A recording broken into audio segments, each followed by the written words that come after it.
हेलो दोस्तों, मैं फिर से आप सभी का स्वागत करती हूं अपने YouTube channel creative girl Poonam में। आज फिर से मैं आप सभी के लिए ले आई हूं बहुत ही खूबसूरत सा पिकॉक डिज़ाइन में ब्रेसलेट, जो बहुत ही खूबसूरत है और बनाना भी बहुत ज़्यादा आसान है।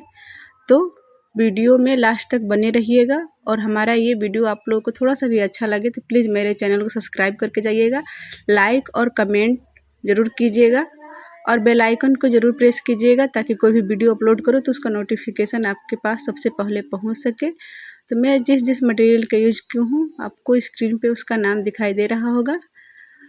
तो बने रहिए लास्ट तक वीडियो में, पूरा वीडियो को देख करके जाइएगा।